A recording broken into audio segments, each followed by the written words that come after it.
Umat yang jumlahnya terbesar, terbanyak, bahkan konon menurut catatan sampai 90%, tapi dipermainkan oleh mereka kelompok-kelompok kecil ini. Walyaksifanna fi qulubikumul wahn. Pada saat itu di hatimu dicampakkanlah penyakit wahan. Sahabat kemudian bertanya, "Wa mal wahnu ya Rasulullah?" Apakah penyakit wahan itu ya Rasul? Beliau menjawab, hubbud dunya wa karahiyatul maut. Penyakit wahan itu tidak lain hubbud dunya wa karahiyatul maut. Terlalu cinta kepada dunia dan terlalu takut kepada mati. Materialistis dan takut resiko. Dua penyakit inilah yang menyebabkan walaupun umat ini mayoritas, tapi dipermainkan oleh yang minoritas. Walaupun dia golongan terbesar, tapi nasibnya seperti makanan di atas meja makan. Dari segala macam penjuru mau menghantam dia.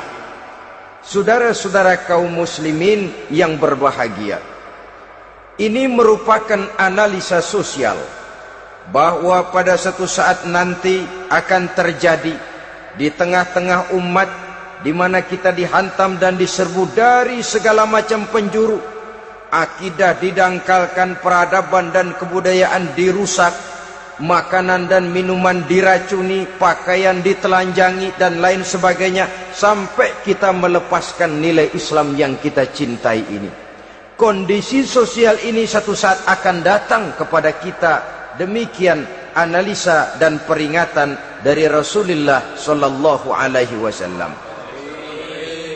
Marilah sekarang kita melihat, adalah benar bahwa di zaman sekarang kita insya Allah tidak akan mengalami perang Badar sehebat yang pernah dialami oleh Rasul dan para sahabatnya.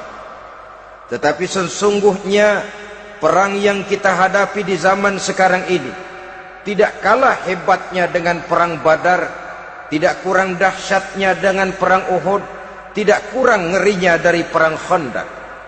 Hanya saja yang kita hadapi sekarang ini bukan ujung pedang, bukan ujung tombak, bukan ujung panah.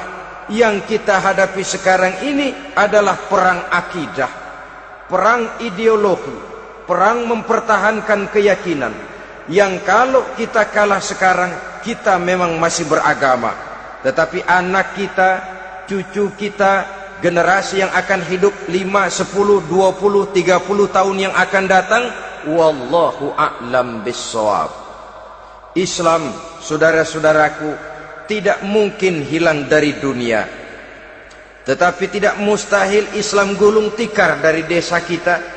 Tidak mustahil Islam gulung tikar dari kampung dan kota kita, jikalau kita tidak menjaganya, jikalau kita tidak memeliharanya, bahkan jikalau kita tidak mewariskannya kepada anak-anak kita, generasi yang akan datang. Marilah kita mengingat sejenak bagaimana Islam di Spanyol yang pernah jaya, pernah mewarnai daratan Eropa, dan yang sekarang hanya sekedar tinggal ceritanya saja. Ini pernah diperingatkan oleh Rasul dalam satu hadis, sayati ala ummati zamanun la yabqal Islam illa ismun wala minal Quran illa rasmun. Akan datang satu masa di tengah umatku di mana pada masa itu Islam ada tapi hanya tinggal sekedar namanya saja, dan Quran pun ada tapi cuma sekedar tinggal tulisannya saja. Apabila kita tidak mewariskan ini kepada generasi yang akan datang, maka serbuan-serbuan dari berbagai macam penjuru dari hari ke hari semakin kita rasakan kehebatannya.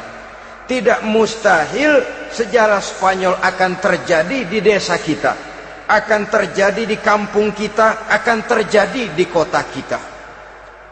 Orang Spanyol kalau mereka cerita kepada anaknya, mereka akan cerita, "Nak, di sini dulu ada masjid." Kapan, Pak? Dulu bener dah. Banyak orang Islam kalau hari Jumat pada sembahyang, kapan itu, Pak? Dulu sekali. Sekarang cuma sekedar tinggal ceritanya saja.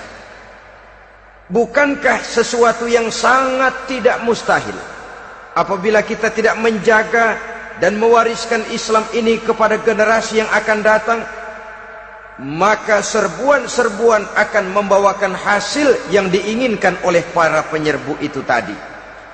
Kita sudah menjadi umat yang mayoritas, tetapi umat yang mayoritas ini menurut Rasul dikepung sedemikian rupa, akidahnya didangkalkan, peradaban dan kebudayaannya ditekan sedemikian rupa, kehidupan sosialnya dibuat individualis, kemudian dari segi pergaulan, pakaian, makanan, minuman dan sebagainya diracuni, sampai dia tidak lagi berpegang teguh kepada agamanya. Dan dikala itu hilang kehebatan umat ini di mata musuh-musuhnya. Orang lain memandang kita ringan saja, enteng saja, satu umat yang sudah kehilangan wibawa. Padahal konon kabarnya kita mayoritas, tapi enak saja dikutak-kutik orang lain. Dan dikala itu di hati kita merajalela penyakit wahan. Penyakit wahan itu apa? Pertama, hubbud dunia, terlalu cinta kepada dunia. Terlalu cinta kepada dunia yang menyebabkan kita lupa akan tanggung jawab dan kewajiban, lupa meneruskan dan mewariskan Islam kepada generasi yang akan datang. Kita berlomba hanya untuk mengejar dunia dan seluruh isinya. Baik dia bernama material, baik dia bernama seksual, baik dia bernama pangkat, jabatan dan kedudukan, berlomba-lomba kita di dalamnya. Sampai tercampaklah penyakit hubbud dunia di dalam hati ini. Berurat dan berakar dunia itu, sulit dan berat kita berpisah daripadanya. Akibatnya kemauan untuk berbuat demi dan atas nama agama sangat sulit terwujud di dalam kehidupan ini. Yang kedua, karahiyatul maut, terlalu takut kepada mati.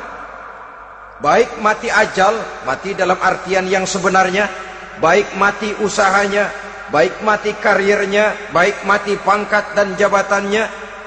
Sehingga dengan demikian akibatnya jatuhlah kita menjadi umat yang kehilangan wibawa di mata orang lain.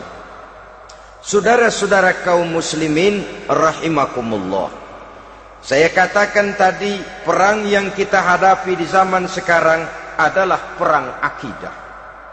Perang menghadapi peradaban dan kebudayaan yang menghancurkan moral daripada anak-anak kita. Perang menghadapi banjirnya maksiat dan munkarat. Yang di tengah-tengah itu, di samping berkewajiban menjaga diri dan keluarga, kita pun juga berkewajiban menjaga anak-anak kita, generasi yang akan datang, mengarahkan dan mendidik mereka sesuai dengan yang dikehendaki oleh Allah Subhanahu wa ta'ala.